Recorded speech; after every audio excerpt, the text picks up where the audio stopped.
Hi all, welcome back to എജുപോട്ട്.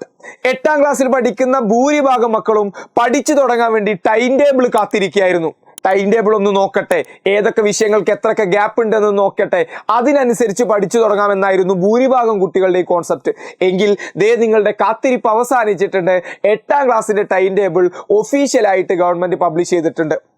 March 6 മുതൽ March 27 വരെയുള്ള ദിവസങ്ങളിലായിട്ടായിരിക്കും നിങ്ങളുടെ എക്സാം നടക്കുക.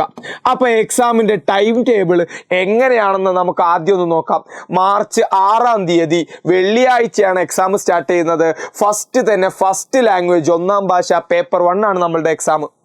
തന്നെ 6-ാം തീയതി കഴിഞ്ഞാൽ വെള്ളി കഴിഞ്ഞാൽ ശനി ഞായർ തിങ്കൾ ഗ്യാപ്പ് ഉണ്ട്. 10-ാം തീയതിയാണ് 1ാം ഭാഷ പേപ്പർ 2 സെക്കൻഡ് ലാംഗ്വേജിന്റെ എക്സാം നടക്കുന്നത്. അത് കഴിഞ്ഞാൽ ഒരു ദിവസത്തെ ഗ്യാപ്പിൽ 12-ാം തീയതി നമുക്ക് ഇംഗ്ലീഷിന്റെ എക്സാം ആയിരിക്കും ഉണ്ടാവുക. ദെൻ അവിടുന്ന് അങ്ങോട്ടേക്ക് കുറേ ദിവസത്തെ ഗ്യാപ്പ് നമുക്കുണ്ട്. 17-ാം തീയതിയാണ് ബേസിക് സയൻസിന്റെ. അത് നല്ലൊരു കാര്യമാണ്, കാരണം നമുക്ക് ഫിസിക്സും കെമിസ്ട്രിയും ബയോളജിയും ഒക്കെ മാറി മാറി പഠിക്കാനുള്ള ടൈം നമുക്ക് കിട്ടുന്നുണ്ട്. ഓക്കെ, ആൻഡ് ഒറ്റ ദിവസത്തെ ഗ്യാപ്പിൽ 19-ാം തീയതിയാണ് നമ്മൾ മാത്സിന്റെ എക്സാം 19-ാം തീയതി ആയിരിക്കും. വീണ്ടും നമുക്ക് ഗ്യാപ്പ് ഉണ്ട്. 24-ാം തീയതി നമുക്ക് ഹിന്ദി ആയിരിക്കും. 26-ന് നമ്മളുടെ കലാകായിക പ്രവൃത്തി പരിചയമാണ്. അവസാനത്തെ എക്സാം 27-ാം തീയതി സാമൂഹ്യ ശാസ്ത്രം. മൊത്തത്തിൽ അത്യാവശ്യം ഗ്യാപ്പുള്ള രീതിയിൽ, വലിയ ബുദ്ധിമുട്ടിക്കാത്ത രീതിയിലുള്ള ഒരു ടൈം ടേബിൾ ആണ് പബ്ലിഷ് ചെയ്തിരിക്കുന്നത്. പക്ഷേ ഒരു പ്രശ്നമുണ്ട്. എന്താ പ്രശ്നം? ഇനി അങ്ങോട്ടേക്ക് ഈ ഫെബ്രുവരി അവസാനിക്കാൻ 28 ദിവസങ്ങളെ ഫെബ്രുവരിയിലുള്ളൂ. മാർച്ച് 6-ലേക്കും വീണ്ടും കുറച്ച് ദിവസങ്ങളുള്ളൂ. ചുരുക്കി പറഞ്ഞാൽ ഒരു 2 ആഴ്ച നമ്മളെ മുന്നിലുള്ളൂ. അങ്ങനെ നോക്കുന്ന സമയത്ത് എല്ലാ ചാപ്റ്ററും കൂടെ നമ്മൾ എങ്ങനെ പഠിച്ചു തീർക്കും എന്നുള്ള ഒരു പ്രതിസന്ധിയുണ്ട്.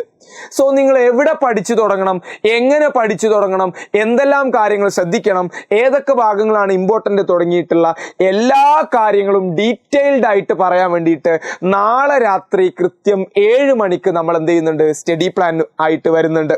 അപ്പോൾ ഇനിയുള്ള നിർണായകമായ 14 ദിവസങ്ങൾ നിങ്ങൾ എങ്ങനെ ചെലവഴിക്കണം എന്നുള്ള കാര്യങ്ങൾ വളരെ ഡീറ്റെയിൽഡ് ആയിട്ട് നമ്മൾ പറയും. അപ്പോൾ നാളെ ഫ്രൈഡേ വെള്ളിയാഴ്ച കൃത്യം 7 മണിക്ക് നമ്മൾ എന്ത് ചെയ്യും, നമ്മളുടെ സ്റ്റഡി പ്ലാനുമായിട്ട് വരും.